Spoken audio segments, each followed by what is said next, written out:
নমস্কার, আমি শ্রাবন্তী। বং বাংলা ন্যারেটিভস চ্যানেলে তোমাদের সবাইকে স্বাগত। কেমন আছো সবাই? আশা করি আমার বন্ধুরা সবাই খুব ভালো আছো। আজকে আবার আমি তোমাদের জন্য এক ভয়ঙ্কর ঘটনা নিয়ে চলে এসেছি। ঘটনাটি সংগৃহীত।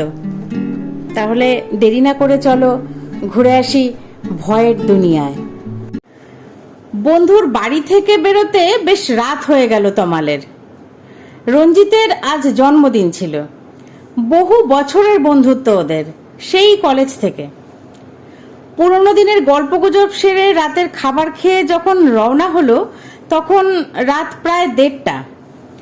রঞ্জিত অবশ্য বারবার করে থেকে যাওয়ার জন্য অনুরোধ করেছিল, কিন্তু তমাল হেসে বলেছিল কলকাতায় রাত 1:30টা কোনো ব্যাপার না, তাছাড়া নিজের গাড়ি আছে, চিন্তা করিস না, আজকে আমি বাড়িতেই ফিরে যাই।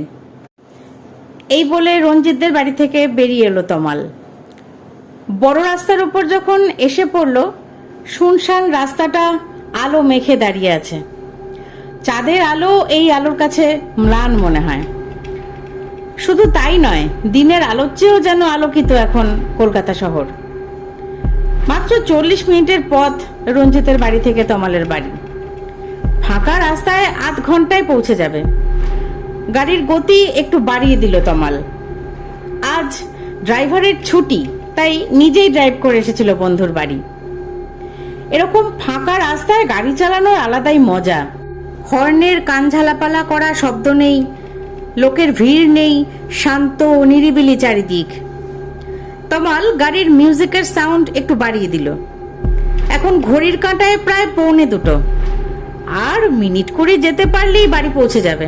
খুব টায়ার্ড লাগছে, সাথে ঘুমও পাচ্ছে, অনেকটাই রাত হয়ে গেছে। মনে মনে তমাল তার নিজের পরিপাটি বিছানার কথা চিন্তা করতেই গাড়ির বেগটা যেন আরো একটু বাড়িয়ে দিল। সামনে একটা ওভারব্রিজ পড়বে, সেটা ক্রস করলেই মিনিট 10-এর মধ্যেই বাড়ি। বাড়িতে গিয়েই ফ্রেশ হয়ে নিজের নরম বিছানায় ডুবে যাবে গভীর নিদ্রায়। সামনে যে ওভারব্রিজটা পড়বে, সেই ওভারব্রিজ নিয়ে এর আগে বহুবার অনেক কিছু শুনেছে তমাল। ওভারব্রিজটা নাকি ভুতুড়ে। ব্রিজটা করার সময় এবং পরেও নাকি অনেকে মারা গেছে। দুর্ঘটনা এখন রোজকারের ঘটনা। আর দুর্ঘটনায় মারা যাওয়া লোকেদের আত্মারা ঘুরে বেড়ায় রাত গভীর হলে। তাই আশেপাশের বাড়িগুলো নাকি সন্ধে হতে না হতেই জানলা দরজা বন্ধ করে দেয়।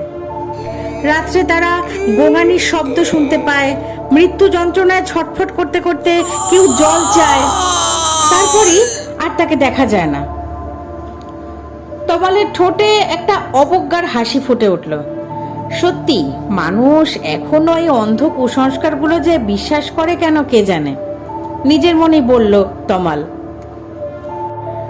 আলো ছড়ানো রাস্তায় দ্রুত গতিতে ছুটে চলেছে তমালের গাড়ি।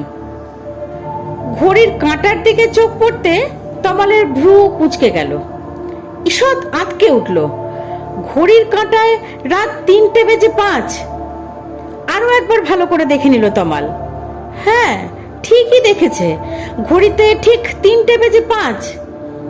যেখানে খুব বেশি হলে 1:15-র মধ্যে ওর বাড়িতে পৌঁছে যাওয়ার কথা, সেখানে এতক্ষণ পরেও ওভারব্রিজে। তবে কি ভুল দেখেছিল? এতটা ভুল দেখলো নাকি যে কথাগুলো রটেছিল সেগুলো সব সত্যি? বিন্দু বিন্দু ঘাম জমছে কপালে। গাড়িতে এসি চলছে, তবুও একটা অস্বস্তি ঘিরে ধরছে যেন। তমাল সিটে সোজা হয়ে বসলো। পকেট থেকে মোবাইল বের করে দেখলো, ফোন সুইচ অফ। আরো গতি বাড়িয়ে দিল গাড়ির। আশেপাশের ল্যাম্পপোস্টের আলোগুলোকে এতক্ষণ উজ্জ্বল ঝকঝকে দেখাচ্ছিল, এখন কেমন ঘোলাটে ঝাপসা লাগছে। এতক্ষণ এতটা পথ আসছে, 2-একটা গাড়ি ছাড়া অন্য কোনো গাড়ি নজরে পড়েনি। হঠাৎ সামনে একটা বাইক দেখে যেন একটু আশ্বস্ত হলো তমাল। কিন্তু এ কি সব দেখছে তমাল? সামনের বাইকের চাকা যেন আর মাটিতে নেই, বাইকটা উড়ছে যেন। নিজের উপরেই নিজের মারাত্মক রাগ হলো। ভালো করে আরেকবার দেখার চেষ্টা করলো। না, বাইকটা এখন আর দেখাই যাচ্ছে না। সে অস্বস্তিকর অবস্থাটা ঘিরে ধরছে তমালকে। শার্ট পুরো ঘামে ভিজে যাচ্ছে। এর পরের ঘটনার জন্য তমাল একদমই প্রস্তুত ছিল না। ওর গাড়ির দুপাশে দুটো বাইক, হেলমেট দিয়ে মুখ ঢাকা, এই গরমেও জ্যাকেট পরে আছে দুজনেই। তবে কি দুষ্কৃতীদের পাল্লায় পড়লো? জনমানব শূন্য রাস্তায় কার কাছে সাহায্য চাইবে তমাল? আরো একবার ঘড়িটা দেখলো তমাল। এখন ঘড়ির কাঁটা প্রায় 3:30-এর কাছাকাছি। আরো গতি বাড়িয়ে দিল তমাল, সাথে বাইকগুলোর গতিও বাড়লো। একটা দিকের বাইকে বসে থাকা লোকের দিকে হঠাৎ চোখ গেল তমালের। হেলমেট সরে গেছে, একদিকের মাথা থেতলে গেছে, গল গল করে রক্ত পড়ছে সেখান থেকে। আর একজনের মুখের অর্ধেক করটি বেরিয়ে পড়েছে। আর টাল সামলাতে পারলো না তমাল, ব্রিজের দেয়ালে গিয়ে সজোরে ধাক্কা মারলো। খানিকটা শূন্যে উঠে গেল গাড়িটা। ব্যাস, ওইটুকুই। চোখের সামনে অন্ধকার নেমে এলো তমালের। সকালে, অর্থাৎ পরদিন সকালে গাড়িটা পাওয়া গেল ব্রিজের নিচের খালের মধ্যে। গাড়ির মধ্যে তমালের প্রাণহীন দেহটা আটকে। পুলিশ কর্তাদের মধ্যে একজন বলল, এই নিয়ে এই মাসে 7টা দুর্ঘটনা ঘটলো এই একই জায়গায়। বাপরে, কি ভয়ঙ্কর একটি ঘটনা! ঘটনাটি পাঠ করতে আমার নিজেরই গায়ে লোম খাড়া হয়ে উঠছিল।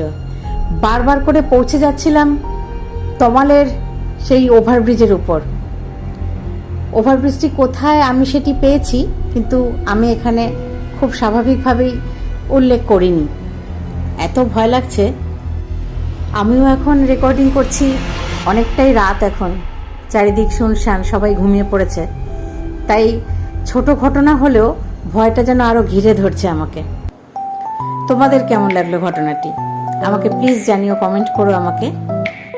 আর আমার গল্প পাঠ যদি তোমাদের ভালো লাগে তাহলে লাইক, কমেন্ট, শেয়ার করতে ভুলো না।